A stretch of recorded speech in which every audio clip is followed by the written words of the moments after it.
नमस्कार साथियों, उम्मीद है कि आप लोग अच्छे होंगे। आज हम लोग जिस टॉपिक को पढ़ेंगे वो टॉपिक है फंडामेंटल राइट, जिसको हम लोग मूल अधिकार के नाम से जानते हैं या इसी को आपको मौलिक अधिकार भी बोला जाता है। ठीक है, मौलिक अधिकार जिसको हम लोग इंग्लिश में बोलते हैं फंडामेंटल राइट।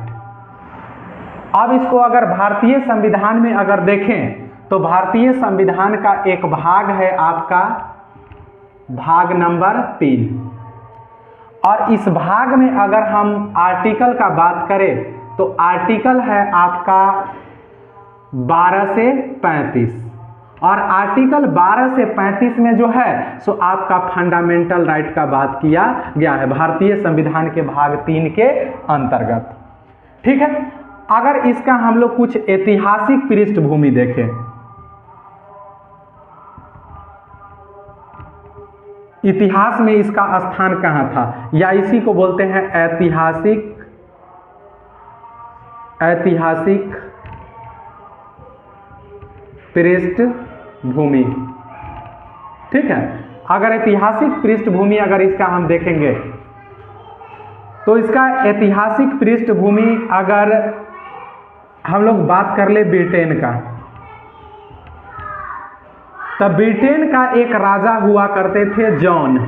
ठीक है, ब्रिटेन का एक राजा हुआ करते थे जॉन, और ये बात है आपकी 1215 ईस्वी का। ठीक है, 1215 ईस्वी में इन्होंने सबसे पहले इनका जो नागरिक था इन्होंने नागरिक को एक अधिकार दिया था, जिस अधिकार को इतिहास में मैग्ना कार्टा के नाम से भी जाना जाता है। ठीक है, तो ब्रिटेन के पर्सपेक्टिव में ब्रिटेन का एक राजा हुए थे जॉन, जो 1215 ईस्वी में उन्होंने अपने नागरिकों को अधिकार दिया था। उस अधिकार को इन्होंने नाम दिया था मैग्ना कार्टा। इसके अंतर्गत क्या था, जो सामंत थे और जो किसान थे या कृषक या मजदूर थे, इनको इन्होंने कुछ विशेष अधिकार दिया था। इसके पीछे एक ऐतिहासिक ये बैकग्राउंड था कि जो वहाँ के जो कुछ लुटेरे वगैरह थे वो वहाँ के जो कृषक वर्ग थे, मजदूर थे, उन लोगों को बहुत परेशान करता था। तो राजा इस चीज का गारंटी दिया कि जो आज के डेट से हम आपको गारंटी देते हैं, राज्य आपको गारंटी देता है कि जो आपको कोई परेशान नहीं करेगा।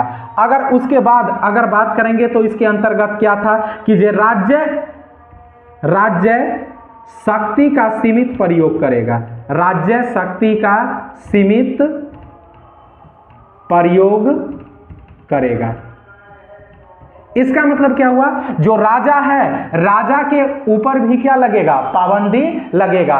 कानून उसको जितना कहेगा, मतलब जितना तक राजा को अधिकार है उतना ही तक वो किसी भी चीज को लागू कर सकता है। इसका मतलब कई बार आप लोग देखे हैं कि जब राजा महाराजा का शासन चलता है तो उसके अंतर्गत क्या होता है कि जो मर्जी वो मतलब जनता के ऊपर लगा दिया जाता है। इसका मतलब आप बोल सकते हैं जे जरूरत से ज्यादा कर लगा देना। तो माना जाता था कि जो इससे पहले जो शासक था वो जरूरत से ज्यादा, जो वहाँ का कृषक थे, मजदूर थे, सामंत थे, उनके ऊपर जरूरत से ज्यादा क्या लगा दिया जाता था, टैक्स लगा दिया जाता था, और उनका आर्थिक रूप से शोषण किया जाता था। इसी से बचाने के लिए जो ये राजा जॉन थे 1215 ईस्वी में अपने नागरिकों को एक अधिकार पत्र दिया, जिस अधिकार पत्र को इतिहास में मैग्ना कार्टा के नाम से जाना जाता है। इसके बाद अगर हम लोग देखेंगे,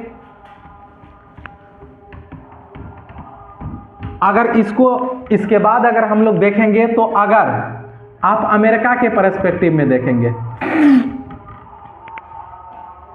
तो अमेरिका के पर्सपेक्टिव में, तो अमेरिका में इसको बोला जाता है आपका बिल ऑफ राइट। इसका मतलब हो गया कि जिसको हम लोग भारत में बोलते हैं फंडामेंटल राइट, जो भारत में नागरिक को फंडामेंटल अधिकार देता है वही जो अमेरिका में है आपका बिल ऑफ राइट। इसका भी संबंध अगर आप देखेंगे तो आपको ब्रिटेन से है। इसका भी संबंध क्या है? ब्रिटेन से है। सबसे पहले ब्रिटेन में 1689 ईस्वी में जो ब्रिटेन था, ब्रिटेन का राजा वो अपने जनता को बिल ऑफ राइट के माध्यम से और जो पहले से मैग्ना कार्टा था उस अधिकार में और क्या उसका मतलब आप बोल सकते हैं जो उसको विस्तार कर दिया और राजा की शक्ति, शासक की शक्ति को और क्या किया गया? कम किया गया इसके अंतर्गत। फिर अगर आप देखेंगे अमेरिका में तो हम लोग को पता है जो अमेरिका का संविधान 1787 में लागू हुआ, लेकिन हुआ क्या?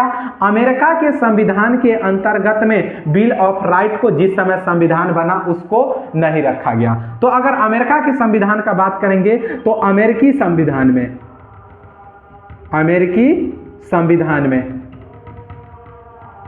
ठीक है, अमेरिकी संविधान में अगर हम देखेंगे तो अगर आप आर्टिकल का बात करेंगे तो 7 आर्टिकल है, मतलब अनुच्छेद जो है सो 7। और अभी तक अमेरिका के संविधान में इनका संविधान लागू हुआ 1787 ईस्वी में और 1787 के बाद देखेंगे तो आज तक मात्र इनके संविधान में 27 बार ही संशोधन हुए हैं। कितना बार संशोधन हुआ है? 27 बार ही संशोधन हुआ है। इससे आप एक अनुमान लगा सकते हैं जो संविधान आपका 1787 ईस्वी में बन के तैयार होकर लागू हुआ उस संविधान में अभी तक मतलब 2025 तक मात्र 27 बार संशोधन हुआ है। तो आप इस बात से अनुमान लगा सकते हैं कि जो इस संविधान में संशोधन करना मतलब कितना कठिन होगा। इसलिए अमेरिका के संविधान में संशोधन करने का मतलब है कि जो बहुत मतलब कि जो ताकत चाहिए, जो भी सरकार ऐसा करना चाहेगा या विधायिका ऐसा करना चाहेगा तो उसको ताकत चाहिए। जैसे हम लोग को पता है कि जो अमेरिका में भी 2 सदन है, वहां पर थोड़ा सा सिस्टम सरकार का है, अध्यक्षीय प्रणाली है, ठीक है, अध्यक्षीय प्रणाली। लेकिन वहां भी अगर सदन का बात करेंगे तो सदन 2 है, एक है हाउस ऑफ रिप्रेजेंटेटिव, एक है आपका हाउस ऑफ रिप्रेजेंटेटिव और एक है आपका सीनेट, ठीक है। तो हाउस ऑफ रिप्रेजेंटेटिव का मतलब हो गया जिसको हम लोग यहां बोलते हैं लोकसभा और सीनेट का मतलब हो गया राज्यसभा। देखिए शासन की 2 पद्धति है, एक चलता है संसदीय प्रणाली, ठीक है, और एक है आपका अध्यक्षीय प्रणाली। तो ब्रिटेन में जो लागू है वो है आपका संसदीय प्रणाली और जो यहां आकर आप देखेंगे जो अमेरिका में है ये है आपका अध्यक्षीय प्रणाली। तो ब्रिटेन संसदीय प्रणाली को अगर आप कहेंगे तो इसको प्रधानमंत्रीय प्रणाली भी बोला जाता है, प्रधानमंत्रीय प्रणाली। और अध्यक्षीय प्रणाली को भी अगर देखेंगे तो इसको राष्ट्रपतीय प्रणाली के नाम से भी क्या किया जाता है? जाना जाता है। तो हमारा जो सिस्टम है ये है संसदीय प्रणाली, लेकिन अमेरिका में देखेंगे तो अमेरिका में है आपका कौन सा प्रणाली? अध्यक्षीय प्रणाली। लेकिन भारत में हम सबको पता है कि जो हमारा देश लंबे समय तक उपनिवेश रहा, गुलाम रहा किसका? ब्रिटेन का। तो हमारे यहाँ ब्रिटेन सरकार समय समय पर जो भी अधिनियम लाया, एक्ट लाया, उसको लागू किया। तो हमको संसदीय प्रणाली का क्या था? आदत पड़ा हुआ था। तो संविधान निर्माता को लगा कि जो हमको क्या करना चाहिए? ब्रिटेन का प्रणाली ही क्या करना चाहिए? अपनाना चाहिए। उसके बाद अगर हम लोग देखेंगे तो इसमें अंतर क्या होता है? तो देखिए संसदीय प्रणाली में क्या होता है? सरकार की मुखिया अलग होगा, सरकार का मुखिया अलग होगा और राज्य का मुखिया अलग होगा। तो सामान्य तौर पर अगर ब्रिटेन के संदर्भ में देखेंगे तो सरकार का मुखिया अलग हो गया और राज्य का मुखिया का मतलब हो गया वहां का राजा या रानी, ठीक है। लेकिन वही भारतीय संदर्भ में देखेंगे तो सरकार का मुखिया हो गया प्रधानमंत्री, जिसको हम लोग पीएम बोलते हैं। सरकार का मुखिया हो गया आपका प्रधानमंत्री। और वही बात कर लेंगे कि जो सरकार का मुखिया, अगर राष्ट्र का मुखिया का बात करेंगे या राज्य के मुखिया का बात करेंगे तो वो हो गया आपका राष्ट्रपति, ठीक है, राष्ट्रपति। उसके बाद अध्यक्षीय प्रणाली में क्या होता है? जो यहां सरकार का मुखिया होता है, जो यहाँ सरकार का मुखिया होगा वही आप देखेंगे तो वही आपका हो जाता है किसका मुखिया, राष्ट्र का भी मुखिया या राज्य का मुखिया। इसका मतलब जो राज्य का मुखिया होगा वही सरकार का मुखिया होगा। लेकिन एक चीज और ध्यान दीजिएगा, संसदीय प्रणाली में क्या होता है, जो विधायिका से कार्यपालिका निकलता है, विधायिका से कार्यपालिका निकलता है। इसका मतलब है कि जो संसद, मतलब सबसे पहले हम लोग देखते हैं जो लोकसभा का चुनाव होता है और लोकसभा में जो सत्ताधारी दल होता है, इसका मतलब जो बहुमत दल का सदस्य होता है उसको सदन का नेता चुना जाता है। इसका मतलब बहुमत का मतलब हो गया जैसे 500 कितना सीट है, 43 सीट है, तो जो भी पार्टी या जो भी गठबंधन 272 सीट लेके आएगा वो सरकार क्या करेगा, बनाएगा, वो बहुमत में होगा, चाहे वो गठबंधन हो चाहे कोई एक पार्टी हो। और इसके जो भी नेता होगा वही नेता को क्या बना जाएगा, पीएम के तौर पर चुना जाएगा। और पीएम अब अपने सहयोगी, क्योंकि इतना बड़े देश को एक व्यक्ति को चलाना आसान नहीं होगा, तो इसके लिए पीएम अपने सहयोगी के तौर पर किसको चुनता है, जिसको आप बोलते हैं मंत्री परिषद, मंत्री परिषद। तो हम लोग देखेंगे कि जो प्रधानमंत्री का नियुक्ति कौन करता है, प्रधानमंत्री का नियुक्ति करता है आपका राष्ट्रपति, और राष्ट्रपति प्रधानमंत्री के सलाह पर अन्य मंत्रियों का क्या करता है, नियुक्ति करता है। तो ये प्रक्रिया रहा आपका संसदीय। लेकिन ब्रिटेन में क्या होता है, यहाँ पर जो राष्ट्र का मुखिया होगा और सरकार का मुखिया होगा वो विधायिका से नहीं निकलता है। तो हमारे यहाँ क्या है, हमारा जो सरकार है वो विधायिका के प्रति उत्तरदायी होता है। इसका मतलब मंत्री परिषद जो है सो किसके प्रति उत्तरदायी है, विधायिका के प्रति उत्तरदायी है। जबकि अगर आप देखेंगे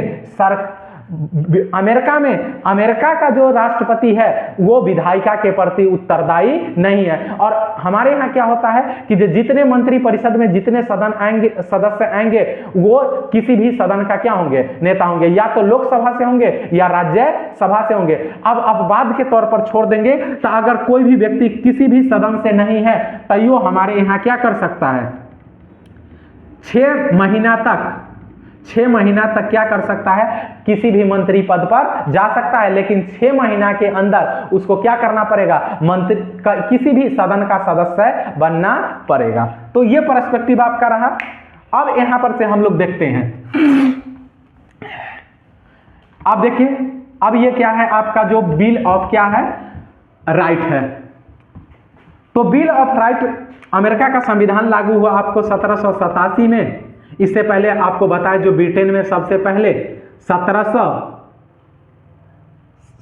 संविधान वहां लागू हुआ 1787 में। लेकिन सबसे पहले अगर ब्रिटेन में, ये अमेरिका का संविधान है, अमेरिका में संविधान लागू हुआ 1787 में। लेकिन आप देखेंगे तो 1687 में बिल ऑफ राइट सबसे पहले आया ब्रिटेन में। मैग्ना कार्टा कब आया, 1215 में। और बिल ऑफ राइट कब आता है, बिल ऑफ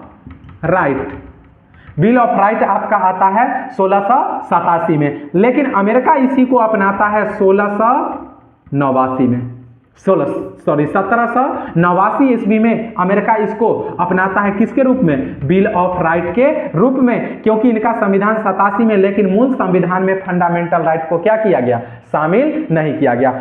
ये भी हो सकता है या तो संविधान निर्माता जानबूझ के नहीं किया होगा, या हम लोग को पता है कि जो दुनिया का सबसे पहला जो लिखित संविधान है वो किसका है, अमेरिका का है। तो हो सकता है जो पहला बार जब हम कोई चीज का प्रयोग करते हैं तो कुछ चीजें क्या होता है, छूट जाता है। तो ये भी हो सकता है जो संविधान निर्माता के गलती से ये चीजें क्या हो गए होंगे, छूट गए होंगे।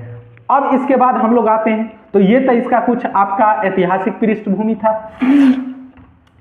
तो आप देखेंगे कि जो आपका मौलिक अधिकार है, फंडामेंटल राइट, आर्टिकल 12 से कितना, 35, इनको मैग्ना कार्टा भी बोला जाता है।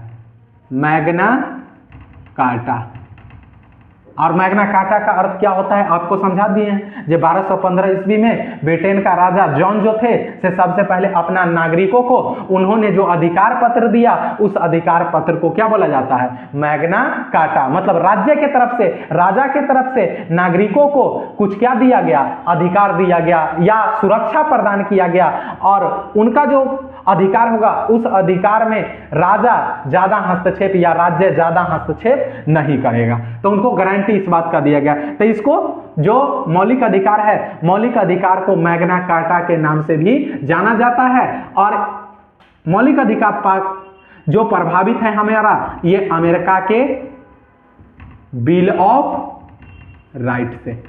लेकिन आप ध्यान रखिएगा कि जो अमेरिका में बिल ऑफ राइट पर कोई नियंत्रण नहीं है, कोई नियंत्रण नहीं है। मतलब अमेरिका के नागरिक को जो बिल ऑफ राइट है ये एब्सोल्यूट राइट है। बात आ रहा है, इसका मतलब निरपेक्ष अधिकार है। इसका मतलब उसके नागरिक को चॉइस है जे वो मूल अधिकार को पालन करे या न करे। वैसे उसको चाहे तो उसको कोई अपना मौलिक अधिकार का फायदा उठाए, नहीं चाहे तो नहीं उठाए। इसका मतलब है जो अमेरिका का नागरिक है वो मौलिक अधिकार का त्याग भी कर सकता है, ठीक है। लेकिन भारत में वैसा नहीं है। भारत में जो है, और इसका मतलब बोल सकते हैं कि अमेरिका के बिल ऑफ राइट पर राज्य का कोई नियंत्रण नहीं है। लेकिन हमारा जो है सो आपका क्या है, हमारा जो मूल अधिकार है इस पर राज्य का मतलब सीमित मात्रा में क्या है, सीमित मात्रा में राज्य का नियंत्रण है। मतलब सीमित मात्रा कहने का मतलब आप एक केस हम लोग आगे पढ़ेंगे, केशवानंद भारती केस। तो केशवानंद भारती में इस बात का जिक्र किया गया था कि जो फिर अगर आप देखेंगे प्राण एवं दैहिक स्वतंत्रता, तो आपका प्राण एवं दैहिक स्वतंत्रता में जीवन जीने का अधिकार है, आपका फंडामेंटल राइट के अंतर्गत आता है।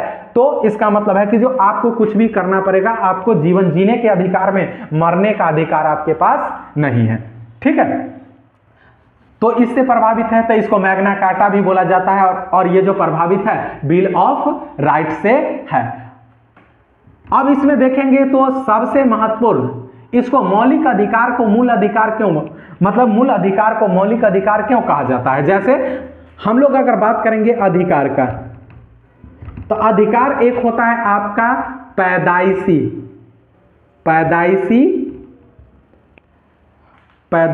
अधिकार, या जिसको बोलते हैं आप जन्म से अधिकार। तो माना जाता है या इसी को बोला जाता है प्राकृतिक अधिकार। तो जो प्राकृतिक अधिकार है इससे हमको कोई वंचित नहीं कर सकता है, चाहे राज्य या कोई भी व्यक्ति प्राकृतिक अधिकार से हमें वंचित नहीं कर सकता है। जैसे सांस लेने का अधिकार, सांस का अधिकार, ये हमारा प्राकृतिक अधिकार है, इससे कोई हमें वंचित नहीं कर सकता है। दूसरा नंबर में धूप का अधिकार या प्रकाश लेने से हमें कोई वंचित नहीं कर सकता है, या धूप लेने से कोई वंचित नहीं कर सकता है। तो कुछ हमारा क्या है, प्राकृतिक अधिकार है, और कुछ जो है सो आपका राजनीतिक अधिकार है। और राजनीतिक अधिकार वो है जो किसके द्वारा दिया जाता है, राज्य के द्वारा दिया जाता है, ठीक है। और राज्य के द्वारा दिया जाता है, इसीलिए इसको बोला जाता है मौलिक अधिकार, मौलिक अधिकार।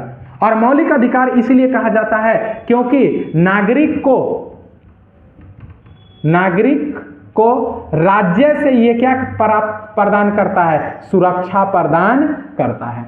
अब देखिए इसके अंतर्गत एक आर्टिकल, मौलिक अधिकार इसको इसीलिए भी कहा जाता है क्योंकि आर्टिकल 32 का सहारा लेके आप डायरेक्ट कहां जा सकते हैं, सुप्रीम कोर्ट, ठीक है। आर्टिकल 32 का सहारा लेके आप डायरेक्ट कहां जा सकते हैं, सुप्रीम कोर्ट।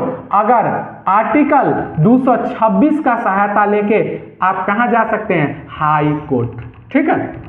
इसका मतलब हो गया कि अगर किसी भी व्यक्ति का फंडामेंटल राइट का हनन होता है तो आर्टिकल 32 की सहायता से वो डायरेक्ट कहां जा सकता है, सुप्रीम कोर्ट, और आर्टिकल 226 के सहायता से वो व्यक्ति डायरेक्ट कहां जा सकता है, हाई कोर्ट जा सकता है। जबकि आप अन्य मामले में डायरेक्ट सुप्रीम कोर्ट या हाई कोर्ट नहीं जा सकते हैं। सिर्फ के सिर्फ फंडामेंटल राइट के हनन के मामले में, मूल अधिकार के हनन के मामले में आप डायरेक्ट कहां जा सकते हैं, आर्टिकल 32 का सहारा लेके सुप्रीम कोर्ट और आर्टिकल 226 का सहारा लेके हाई कोर्ट। तो ये इसका कुछ बेसिक पर्सपेक्टिव था।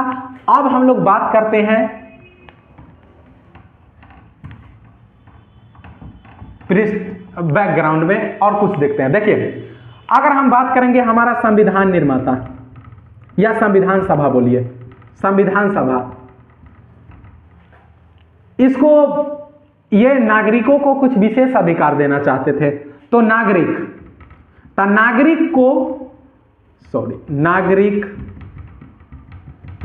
को ये विशेष अधिकार देना चाहते थे। तो नागरिकों के लिए इन्होंने संविधान में व्यवस्था किया किसका, मौलिक अधिकार का, या इसको मूल अधिकार भी बोला जाता है और इंग्लिश में फंडामेंटल राइट। उसके बाद कुछ अधिकार इन्होंने दिया किसको, राज्य को, सरकार को, राज्य को। अब राज्य को जो अधिकार दिया गया संविधान द्वारा, वो दिया गया आपका राज्य के नीति के निदेशक तत्व, जिसको बोलते हैं DPSP, directive principle state policy. ठीक है, राज्य का नीति निर्देशक तत्व। अगर इसमें बात करेंगे तो इसमें है आर्टिकल आपका 36 से 51, और इसको बात करेंगे तो यह संविधान का भाग नंबर कितना है, 4। ठीक है, तो डीपीएसपी गारंटी देता है किसको, राज्य से। इसका मतलब है अगर कोई चीज मूल अधिकार में लिखा हुआ है, मूल अधिकार में लिखा हुआ है, अगर ये चीज आपको नहीं मिल रहा है तो आप इसके लिए डायरेक्ट कहां जा सकते हैं, सुप्रीम कोर्ट जा सकते हैं। किसकी सहायता से, आर्टिकल 32 की सहायता से। ठीक है, अगर हाई कोर्ट आपको जाना है तो आप आर्टिकल 226 की सहायता से डायरेक्ट कहां जा सकते हैं, हाई कोर्ट जा सकते हैं। ठीक है, डायरेक्ट आर्टिकल 226 की सहायता से आप हाई कोर्ट जा सकते हैं, जो फंडामेंटल राइट में लिखा हुआ है, अगर वो चीज आपको नहीं मिलता है तो। लेकिन जो चीज डीपीएसपी में लिखा हुआ है, ठीक है, इसके लिए आप जो है सो न सुप्रीम कोर्ट जा सकते हैं न हाई कोर्ट जा सकते हैं। ये राज्य के ऊपर डिपेंड करता है कि जो राज्य इस चीज को आपको देगा कि नहीं देगा। ठीक है, तो ये बेसिक बात था। तो ये आप लोग को इसीलिए बता दिया गया कि जो संविधान सभा जब नागरिक को अधिकार दिए तो वो मतलब कि जो राज्य को भी कुछ क्या देना चाहते थे, अधिकार। लेकिन आप देखिए इसमें जो भी चीज रखा गया डीपीएसपी के अंतर्गत, जिसको उस समय लागू किया जाना पॉसिबल नहीं था, तो संविधान निर्माता को कहीं ना कहीं लगा कि जो कुछ ऐसे चीज है जिसको हम अभी लागू नहीं कर सकते हैं, तो इसको हम भविष्य के लिए क्या कर सकते हैं, छोड़ सकते हैं। जैसे एग्जाम्पल के तौर पर मतलब बोल सकते हैं आप कि जो ऐसा परिस्थिति नहीं रहा होगा जिसके वजह से संविधान निर्माताओं ने इसको लागू करने में क्या दिखाया, मतलब कि जो उनको लगा कि जो अभी परिस्थिति ठीक नहीं है, इसके लिए अभी लागू करना उचित नहीं हो सकता है। तो उसके बाद अगर आप देखेंगे तो इसको अगर लागू, इसके अंतर्गत अगर आप देखेंगे तो क्या सब आता है, तो जैसे आप मान लीजिए आर्टिकल 40 जो आपका पंचायती राज का बात किया जाता है, तो पंचायती राज उस समय लागू करना मतलब पॉसिबल नहीं लगा संविधान निर्माता को, इसीलिए इन्होंने आर्टिकल 40 में इसका प्रावधान कर दिया गया। और डीपीएसपी का सीधा मतलब आप मान लीजिए जो उसका सीधा उद्देश्य ये था, या आप बोल सकते हैं कि जो संविधान निर्माता का जो मनोभावना था ये था, जो डीपीएसपी के अंतर्गत जो भी रखेंगे उसको समय और परिस्थिति बदलने पर या सही समय पर राज्य जो है सो इस चीज को क्या करेगा, लागू करेगा। तो मूल संविधान में पंचायती राज नहीं था, लेकिन आप देखेंगे जो एक संविधान संशोधन हुआ 73वां संविधान संशोधन और 74वां संविधान संशोधन 1993 के माध्यम से संविधान में पंचायती राज को संवैधानिक दर्जा दिया गया। 73वां संविधान संशोधन के माध्यम से पंचायती राज को लागू किया गया और 74वां संविधान संशोधन के माध्यम से जो आपका नगर पालिका है और नगर निगम है इसको संवैधानिक दर्जा दिया गया, नगर निगम। ठीक है, तो ये दिया गया। फिर उसी तरह से अगर आप बात कर लेंगे आर्टिकल 44 जिसको हम लोग बोलते हैं यूसीसी, समान नागरिक संहिता, मतलब पूरे देश के लिए, पूरे देश के लिए यूसीसी का निर्माण करना है, समान नागरिक संहिता, यूनिफॉर्म सिविल कोड। अब देखिए जैसे आपराधिक मामले में हमारे देश में आपराधिक मामले के लिए ऑटोमेटिक आपका कॉमन कानून है, जब पूरे देश में एक बराबर सभी व्यक्ति पर क्या होता है, लागू होता है। लेकिन अगर वही बात हम अगर सिविल मामले में देखेंगे, ठीक है, तो सिविल कानून में अगर आप देखेंगे तो वहां पर कॉमन कानून क्या है, नहीं है। सभी जाति का मतलब सभी धर्म के लिए क्या है, अलग अलग कानून है। जैसे हिंदू मैरिज एक्ट, ठीक है, जैसे मुस्लिम पर्सनल लॉ, उसी तरह से क्रिश्चियन पर्सनल लॉ, उसी तरह से पारसी पर्सनल लॉ या Parsi marriage act, Christian marriage act, बात आ रहा समझ में। फिर क्रिश्चियन उत्तराधिकार अधिनियम, पारसी उत्तराधिकार अधिनियम, मुस्लिम पर्सनल उत्तराधिकार अधिनियम, उसके बाद आप देखेंगे तो हिंदू उत्तराधिकार अधिनियम। तो ये क्या है, सिविल मामले। सिविल मामले का मतलब हो गया जैसे संपत्ति का मामला हो गया, विवाह का मामला हो गया, तलाक का मामला हो गया। तो इस मामले में अगर आप देखेंगे तो कॉमन कानून नहीं है, सभी धर्म का क्या है, अलग अलग है। तो उस समय संविधान निर्माता को लगा कि ये समय सही नहीं है, क्योंकि आपको पता है जो उस समय हमारा देश आजाद हुआ था, संविधान बन रहा था, और उस समय विवाद का ऐसे ही बहुत सारे मुद्दा क्या हो चुके थे, खुल चुके थे। हम सभी को पता है जब देश विभाजन की जैसे ही घोषणा हुआ तो आप देखेंगे बड़े पैमाने पर माइग्रेशन शुरू हो गया। और माइग्रेशन कहने का मतलब जो जहां अल्पसंख्यक था उसका जहां बहुसंख्यक था वहां उस तरफ पलायन होने लगा। और इस बीच में देखेंगे बड़े पैमाने पर क्या हुआ, खून खराबा देखने को मिला और विवाद का बहुत सारा मुद्दा खुला हुआ था। इसीलिए संविधान निर्माता को लगा जो अभी ये सब चीज पर मतलब करना। और हम सबको पता है कि जो हमारे समाज में, हमारा समाज जो है सो हर चीज को बर्दाश्त कर लेता है, लेकिन अगर उसके कोई व्यक्तिगत या धार्मिक मामले में या सामाजिक मामले में कोई भी अगर राज्य हो या कोई संस्था हो अगर वो हस्तक्षेप करता है तो उस चीज को वो जल्दी बर्दाश्त करने के मूड में नहीं रहता है और उसके लिए वो किसी भी हद तक जाने के लिए क्या रहता है, तैयार रहता है। तो अब हम लोग अगर आप देखेंगे तो इसी तरह से आप देखेंगे तो पहले आपको हम आर्टिकल बता दिए हैं जो डीपीएसपी के अंतर्गत 36 से 51, तो ये सब आर्टिकल जब डीपीएसपी पढ़ेंगे उस समय। अभी आपको सिर्फ रेफरेंस के तौर पर जो अगर कुछ अधिकार, मौलिक अधिकार अगर व्यक्ति को भी दिया गया तो कुछ क्या राज्य को भी क्या किया गया है, दिया गया है। अब इसके अंदर अब हम इसको देखते हैं। तो अगर हम बात करेंगे मूल संविधान, कहां, मूल संविधान, तो अगर मूल संविधान में हम बात करेंगे तो मूल संविधान में आपका 7 प्रकार का अधिकार दिया गया था। कितने प्रकार का अधिकार दिया गया था, 7 प्रकार का, लेकिन मूल संविधान में, ठीक है। लेकिन अगर वर्तमान में देखेंगे तो वर्तमान में कितने प्रकार का अधिकार है, 6 प्रकार का अधिकार है। लेकिन मूल संविधान में आपका कितने प्रकार का अधिकार था, 7 प्रकार का अधिकार था। अब 7 प्रकार में अगर हम लोग देखेंगे, एक मिनट,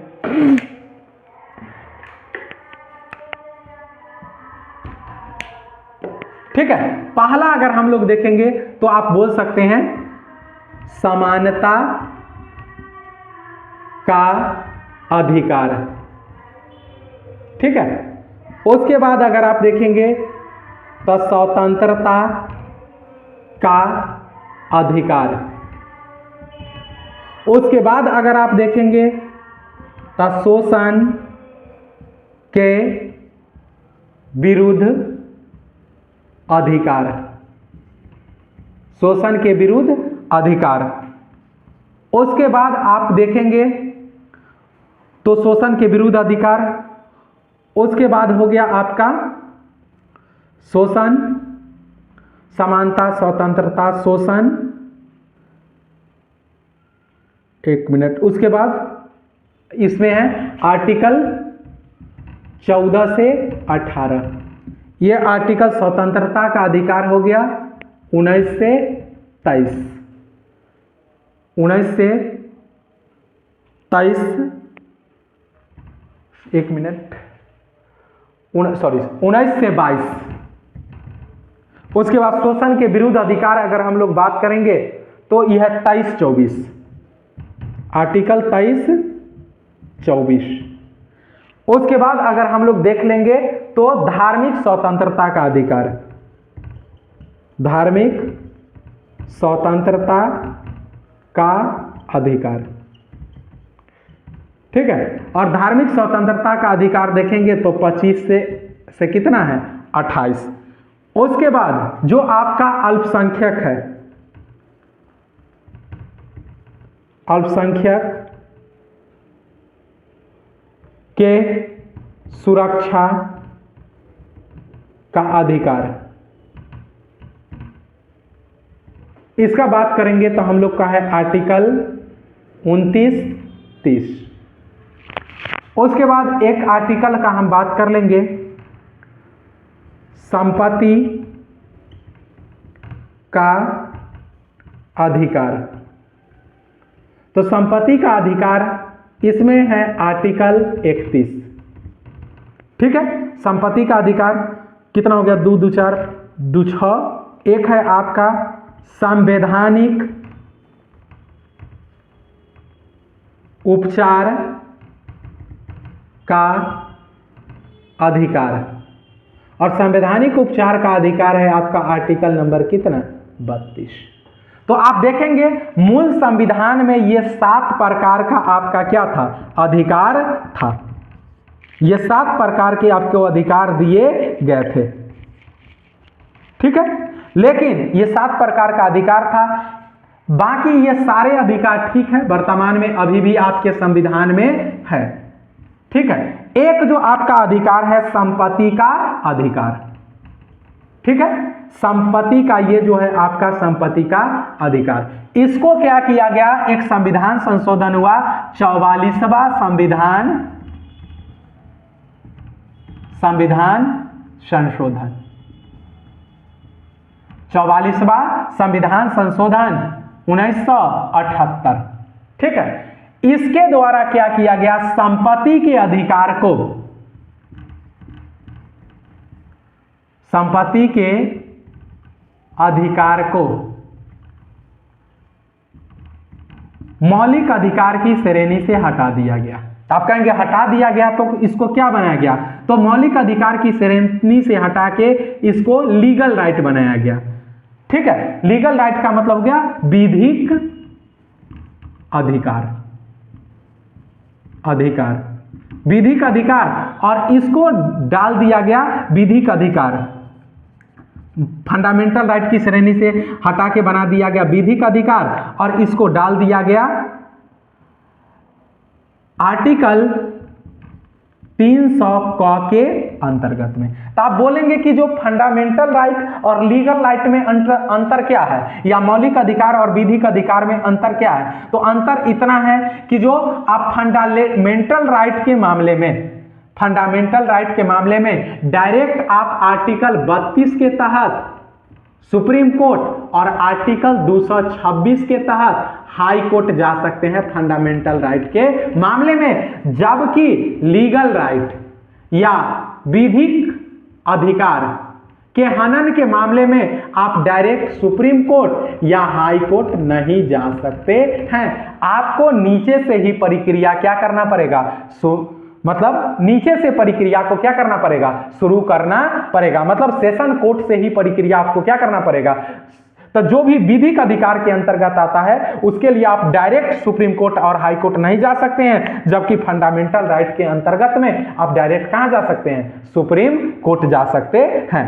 तो क्या हुआ, अगर जैसे संपत्ति किसी को राज्य छीन लिया तो वो व्यक्ति डायरेक्ट सुप्रीम कोर्ट नहीं जा सकता है। इस संशोधन के बाद से उसको निचली अदालत से क्या करना पड़ेगा, प्रक्रिया प्रारंभ करना पड़ेगा। जबकि जब तक ये मौलिक संपत्ति के अधिकार के अंतर्गत था तब तक कोई भी व्यक्ति डायरेक्ट आर्टिकल 31 का सहायता लेके डायरेक्ट कहां चला जाता था, या तो आर्टिकल 32 का सहायता लेके सुप्रीम कोर्ट या हाई कोर्ट चला जाता था। तो ये 7 प्रकार के अधिकार में से एक अधिकार ई वाला जो था संपत्ति का अधिकार, इसको खत्म हो गया। वर्तमान में आप देखेंगे तो ये 6 प्रकार का आपका क्या है, अधिकार है। 6 प्रकार के अधिकार में एक है समानता का अधिकार, और एक है स्वतंत्रता का अधिकार, एक शोषण के विरुद्ध अधिकार, एक धार्मिक स्वतंत्रता का अधिकार, एक अल्पसंख्यक के सुरक्षा का अधिकार, एक है आपका संवैधानिक उपचार का अधिकार। अब हम लोग बात करते हैं, ये सारे को पढ़ेंगे। इस सारे को पढ़ने से पहले आप कहेंगे कि जो आर्टिकल था आप बताए 12 से क्या 35, ठीक है, लेकिन 12 से 35 बताए तो यहां तो संपत्ति का अधिकार का विभाजन हो रहा है 14 से 18। तो इससे पहले जो 2 आर्टिकल है वो कहां गया, तो 2 आर्टिकल में एक आर्टिकल आप कहेंगे जो 12 कहां गया और एक आर्टिकल 13 कहां गया। तो सबसे पहले हम आर्टिकल 12 और 13 पर ही बात करेंगे, ठीक है। सबसे पहले हम लोग बात करेंगे आर्टिकल कितना, 12 और 13 पर। तो देखिए आर्टिकल 12 में जो है, सो आर्टिकल नंबर जो आपका 12 है, ठीक है, इसमें राज्य को डिफाइन किया गया है, राज्य को परिभाषित किया गया है, राज्य को परिभाषित। इसका मतलब राज्य के डिफिनीशन में कौन सा आएगा, तो राज्य के डिफिनीशन में इन्होंने कहा केंद्र सरकार और संसद। दूसरा कहा राज्य सरकार और विधानसभा। तीसरा इन्होंने कहा लोकल बॉडी, जिसको हम लोग बोलते हैं पंचायत या नगर पालिका या नगर निगम,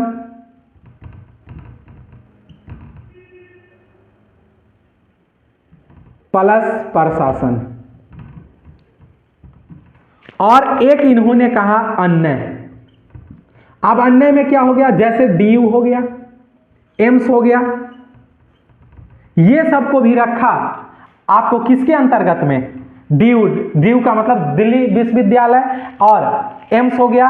और इसके बाद अगर आप बात करेंगे तो सुप्रीम कोर्ट जो है सो क्या कहा कि जो राज्य के वित्त द्वारा जो संचालित संस्था होगा वो भी आएगा किसके अंतर्गत, मतलब वैसी संस्था जिसको राज्य क्या करता है, राज्य से सहयोग पर्याप्त होता है, चाहे मतलब पूरी रूप से, मतलब पूरी तरह से राज्य पर आश्रित हो या आंशिक रूप से, वो सारी संस्थाएं आपको आएगा कहां, ये सारी संस्था आपको आएगा राज्य के अंतर्गत। सुप्रीम कोर्ट ने यह बात कहा। और सुप्रीम कोर्ट यहां तक कहा कि जो कोई संस्था ऐसा है जो अर्ध रूप से अर्ध सरकारी है, वो भी राज्य की संस्था, उसको भी राज्य के डिफिनीशन के अंतर्गत में क्या किया जाएगा, रखा जाएगा। तो आप देखेंगे केंद्र सरकार, संसद, मतलब केंद्र सरकार, संसद का मतलब हो गया लोकसभा, राज्यसभा, और केंद्र सरकार का मतलब हो गया क्या, PM, president, vice president, plus में मंत्री परिषद, और सेंटर स्तर के जितने प्रशासन हैं सो सभी, ठीक है। फिर उसी तरह से राज्य के अंतर्गत, तो राज्य के अंतर्गत देखेंगे तो सीएम, गवर्नर, ठीक है। उसके बाद अगर आप बात करेंगे तो प्रशासन, ये सारा आ जाएगा इसके अंतर्गत। फिर अगर इसमें बात करेंगे विधानसभा, तो विधानसभा आप मानते हैं कि जो वहां का जो विधि बनाने की जो संस्था है वो, तो ये राज्य के स्तर का हो गया। उसके बाद पंचायत, नगर पालिका, जो आप लोकल बॉडीज देखते हैं वो भी इसके अंतर्गत में आएगा, राज्य के डिफिनेशन के अंतर्गत में प्रशासन, और अन्य के अंतर्गत इन्होंने डीयू को रखा, एम्स को रखा, या और सुप्रीम कोर्ट बाद में इसका व्याख्या करते हुए कहा कि जो भी संस्थाएं पूर्ण रूप से या तो राज्य की वित्तीय सहायता पर आधारित है या आंशिक रूप से या अर्ध सरकारी संस्था है, तो उसको भी राज्य का ही क्या माना जाएगा, अंग माना जाएगा। बाद में इन्होंने सेल, भेल, एनटीपीसी, एचसीएल, इस सब को रखा किसके अंतर्गत में? इसरो, डीआरडीओ, इस सब को रख दिया किसके अंतर्गत? राज्य के अंतर्गत। तो ये था आपका आर्टिकल नंबर कितना, जिसमें डिफाइन किया गया है किसको? राज्य को। अब अगर हम लोग बात कर लेंगे तो आर्टिकल नंबर है आपका 13। अब आर्टिकल कितना आता है? 13। आर्टिकल 13 में अगर आप देखेंगे तो इसमें विधि को डिफाइन किया गया है। विधि, लॉ, विधि को परिभाषित किया गया है। किसको हम क्या मानेंगे?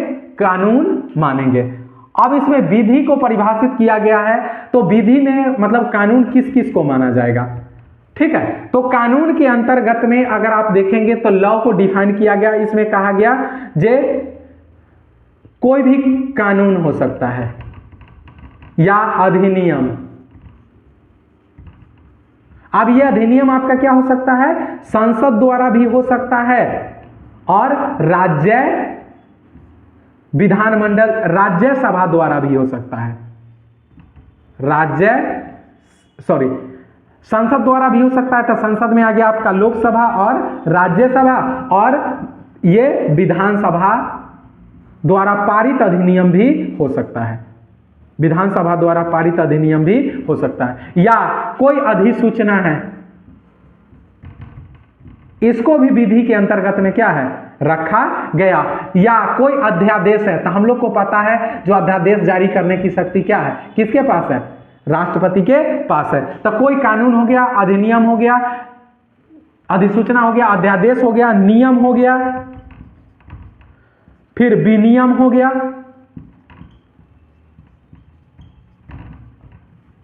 विनियम हो गया। ये सब को रखा गया किसके अंतर्गत में? इसको सब को रखा गया आपको कानून के अंतर्गत में, विधि के परिभाषा के अंतर्गत में। अब इसमें देखेंगे तो इसी आर्टिकल के अंतर्गत एक बात कहा गया है कि जो कोई भी ऐसा कानून जो अपने आप में फंडामेंटल राइट को सीमित करने का कोशिश करेगा, जो भी कानून मूल अधिकार को सीमित करने का कोशिश करेगा। अब सीमित करने का कोशिश करने का मतलब अब वो कानून क्या हो सकता है? संविधान बनने से पूर्व का हो सकता है, संविधान से पूर्व। तो संविधान से पूर्व जो भी अधिनियम या जो भी अधिनियम, कानून, अधिसूचना, अध्यादेश, नियम, विनियम जो फंडामेंटल राइट को सीमित करने का कोशिश करेगा, वो कानून अपने आप में जिस भाग तक वो सीमित करने का कोशिश करेगा, उस भाग तक वो कानून अपने आप में क्या हो जाएगा? शून्य हो जाएगा। इसका मतलब सिंपल भाषा में कहे तो आप बोल सकते हैं कि जो ऐसा कानून जो फंडामेंटल राइट को सीमित करने का कोशिश करेगा, जो संविधान बनने से पूर्व का है, ठीक है, वैसा विधि जो फंडामेंटल राइट को सीमित करने का कोशिश करेगा, जो संविधान बनने से पूर्व का है, मतलब पहले का है, वो कानून जिस भाग तक वो फंडामेंटल राइट को सीमित करेगा, उतना मात्रा तक वह कानून अपने आप में क्या हो जाएगा? शून्य हो जाएगा। ठीक है, उसके बाद में अब एक स्थिति हो सकता है संविधान बनने के बाद, संविधान लागू होने के बाद। अब संविधान लागू होने के बाद अगर संसद द्वारा या राज्य विधानसभा द्वारा कोई ऐसा अधिनियम पारित किया जाता है, या जो भी, या कोई प्रशासनिक अधिकारी है उसके द्वारा कोई कानून बनाया जाता है, या सरकार द्वारा कोई विधि बनाया जाता है, या सरकार द्वारा कोई अधिसूचना जारी किया जाता है, या राष्ट्रपति द्वारा अध्यादेश जारी किया जा सकता है, या कोई नियम बनाया जाता है, विनियम बनाया जाता है, जो अपने आप में फंडामेंटल राइट को अगर सीमित करने का कोशिश करता है, तो उस कंडीशन में जाके वो कानून उतना मात्रा तक शून्य हो जाएगा जिस मात्रा तक वो फंडामेंटल राइट को क्या करता है? सीमित करने का कोशिश करता है। तो ये बात आपको इसमें कहा गया है। उसके बाद अगर हम लोग देखेंगे, अब देखिए इससे रिलेटेड कई बार मतलब कि जो आप देखेंगे तो विवादें हुआ है, और विवाद का जड़ देखेंगे तो आप 2-3 केस का जिक्र कर, आप इसको समझने के लिए आप आर्टिकल 313 देख रहे हैं, तो 13 के साथ साथ आप आर्टिकल कितना को देखिए? 368 को देखिए। आर्टिकल 368 क्या कहता है? यह संसद को अधिकार देता है। किसको? संसद को यह अधिकार देता है कि जो संसद आर्टिकल 368 के सहायता से संविधान में क्या कर सकता है? संशोधन कर सकता है। इसका मतलब सामान्य भाषा में बोले तो संसद के पास यह अधिकार है कि जो आर्टिकल 368 का सहायता लेके वो संविधान में क्या कर सकता है? संशोधन कर सकता है। और संविधान में संशोधन करने का मतलब क्या हुआ? इसका मतलब हो गया कि जो पहले से जो अगर उसमें कुछ लिखा हुआ है, संविधान में पहले से लिखा हुआ है, तो उसमें अगर समय के हिसाब से कुछ चेंज करने की जरूरत महसूस किया जा सकता है तो उसको क्या किया जा सकता है? उसमें जो लिखा हुआ है उसको मिटाया भी जा सकता है, या उसको मिटा के कुछ जोड़ने का जरूरत है तो जोड़ा भी जा सकता है, या बिना मिटाए कुछ चीजें जोड़ने की जरूरत है तो जोड़ा भी क्या किया जा सकता है? जा सकता है। या बिना जोड़े किसी चीज को मिटाने की जरूरत है तो मिटाया भी जा सकता है। और वो सिर्फ संविधान में जो लिखा हुआ है उसको बदलने का अधिकार, उसको मिटाने का अधिकार, उसमें कुछ जोड़ने का अधिकार, वो अधिकार है आपका सिर्फ किसके पास? पार्लियामेंट के पास, संसद के पास। ये अधिकार, संविधान में संशोधन का अधिकार राज्य विधानमंडल के पास नहीं है या विधानसभा के पास नहीं है। संविधान में संशोधन का अधिकार जो है सो सिर्फ संसद के पास है। आर्टिकल कितना के तहत? 368 के तहत। अब देखिए मामला यहीं फंसा। एक केस हुआ गोलकनाथ, इस सारा केस को हम लोग आगे पढ़ेंगे। गोलकनाथ हो गया। एक केस हुआ आपका संकरी परिषद, और एक केस हुआ आपका जो आज तक के भारतीय इतिहास का सबसे बड़ा केस है, जिसको मानते हैं केशवानंद भारती बनाम केरल राज्य, मामला 1973।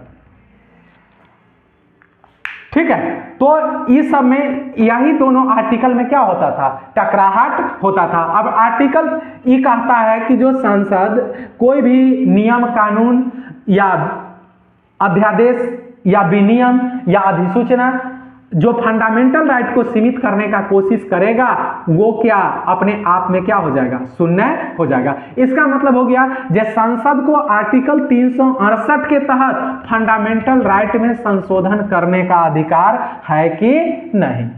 बात आ रहा है कि नहीं समझ में? तो संकरी परिषद के मामले में सुप्रीम कोर्ट ने कहा था जो नहीं, मतलब ये इसमें कहा था जब फंडामेंटल राइट के मामले में सुप्रीम ये जो संसद है वो क्या कर सकता है? संशोधन कर सकता है। फिर 67 में क्या कर दिया? मना कर दिया। फिर आप देखेंगे गोलकनाथ के मामले, गोलकनाथ में मना कर दिया। फिर आप देखेंगे केशवानंद भारती ने कहा कि जो हाँ संसद को आर्टिकल 368 के तहत किसी भी संविधान के किसी भी भाग में संशोधन करने का अधिकार है। तो वहां प्रस्तावना में भी कर सकता है, तो इसका मतलब किसी भाग में, इसका मतलब फंडामेंटल राइट में भी कर सकता है। लेकिन उसमें कहा गया था कि जो उसी में एक नया सिद्धांत आया था संविधान का बेसिक स्ट्रक्चर। ठीक है, और इस बेसिक स्ट्रक्चर के आधार पर कहा गया जो संसद संविधान में तो संशोधन कर सकता है, लेकिन इसका मतलब संशोधन का मतलब होता है जब कुछ त्रुटियां है तो उस त्रुटियां को क्या कर दे? सुधार दे, या कुछ चीजें जोड़ना है तो जोड़ दे। इसका मतलब ये नहीं है कि जो आप संविधान को खत्म करके फिर से लिखेंगे। तो अगर संविधान का जो कुछ मौलिक अधिकार है, मूल ढांचा है, वो प्रभावित नहीं होना चाहिए। अगर मूल ढांचा को प्रभावित करेंगे तो वो संविधान में संशोधन नहीं होगा, संविधान का क्या होगा?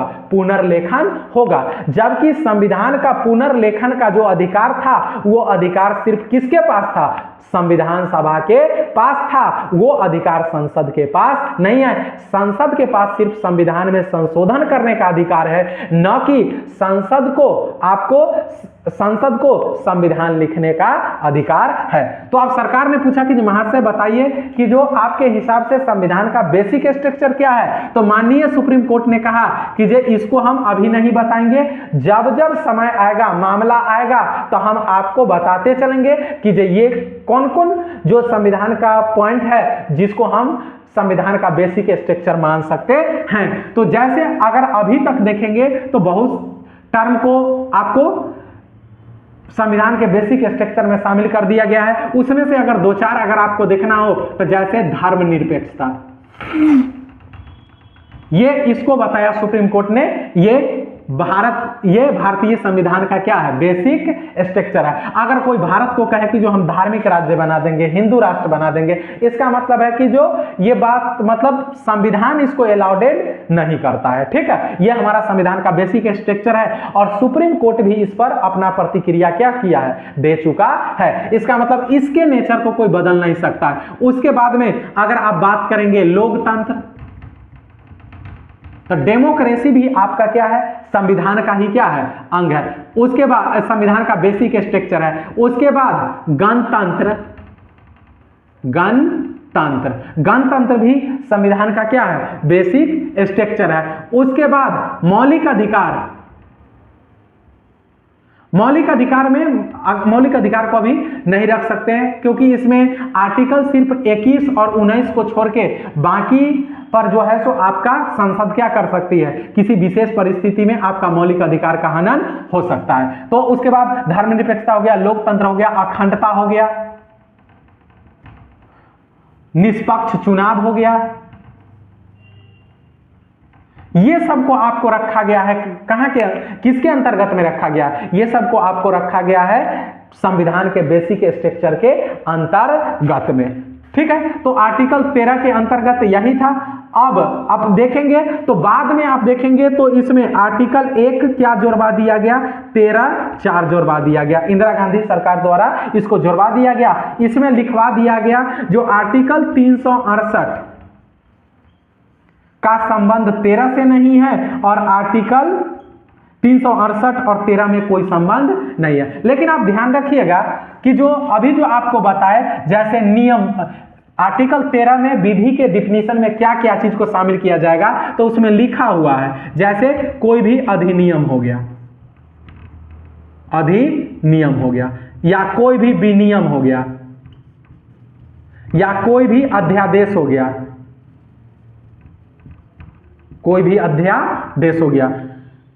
ठीक है। कोई भी अध्यादेश, नियम हो गया, विनियम हो गया, अध्यादेश हो गया, अधिसूचना हो गया,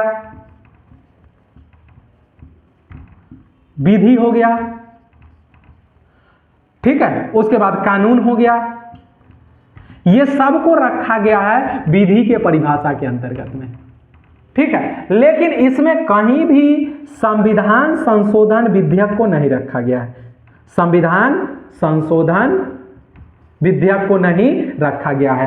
तो क्या अब संविधान संशोधन विधेयक अगर संसद लाती है तो क्या वो भी अगर फंडामेंटल राइट को सीमित करेगा तो क्या वो भी अपने आप में क्या हो जाएगा, शून्य हो जाएगा। इसी बात पर आप देखेंगे तो एक बार नहीं कई बार सुप्रीम कोर्ट में भी इस बात पर क्या हुआ, विवाद हुआ और सरकार का मानना यह था कि जो संविधान संशोधन विधेयक को आर्टिकल 13 में हम नहीं रख सकते, मतलब आर्टिकल 13 बिल्कुल अलग है और आर्टिकल 368 बिल्कुल अलग है, हम दोनों को जोड़ के नहीं देख सकते हैं, क्योंकि संविधान संशोधन विधेयक का आर्टिकल 13 में किसी प्रकार का जिक्र नहीं है। अब देखिए, अब ये आप बोल सकते हैं कि जो संविधान सभा जो था, संविधान सभा का जो सदस्य थे, इस चीज को वो जानबूझ के इसमें नहीं रखे या छूट गया या मतलब बाय चांस हुआ या बाय चॉइस हुआ, ये किसी को पता नहीं है। अब अगर संविधान निर्माता अगर बाय चांस अगर इसको छोड़े होंगे, गलती से छूट गया होगा, तब तो मान सकते हैं ये भूल है। लेकिन अगर संविधान जो निर्माता थे उनका भावना अगर रहा होगा कि जो नहीं, संविधान संशोधन विधेयक को हम आर्टिकल 13 से नहीं जोड़ेंगे, तो कहीं ना कहीं वो राज्य को, सरकार को, सांसद को, विधायिका संसद को वो कहीं ना कहीं अधिकार जरूरत से ज्यादा क्या देना चाह रहे थे, या इसका आप मान सकते हैं जो उनका मूल उद्देश्य ये रहा होगा, जो आने वाले परिस्थिति और समय के हिसाब से हमारा देश का जो युवा पीढ़ी है अपने देश को किस दिशा में देखना चाहता है, इसके वजह से आप मान सकते हैं कि जो संविधान निर्माताओं ने कहीं ऐसा सोच के किया होगा। तो हम लोगों का ये सेगमेंट आज आप लोग को बेसिक बात फंडामेंटल राइट के बारे में बता दिया गया, और बेसिक के साथ साथ आपको इसमें से 2 आर्टिकल हम लोग जिक्र कर लिए। आर्टिकल नंबर कितना, 12 और आर्टिकल नंबर 13।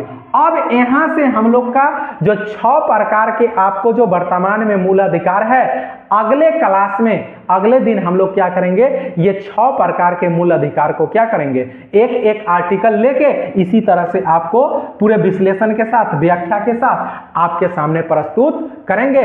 आप लोग वीडियो को देखेंगे, अधिक से अधिक शेयर कर देंगे। आप लोग से इतना ही उम्मीद किया जाता है और ज़्यादा कुछ उम्मीद नहीं है। और अधिक से अधिक चैनल को सब्सक्राइब करवा देंगे और अगले वीडियो तक इंतजार करेंगे। जल्द ही हम आप लोग के लिए अगले मतलब कि इसका अगला पार्ट लेके आपके सामने हाजिर होंगे। तो चलिए, नमस्कार साथियों, आज के लिए इतना ही।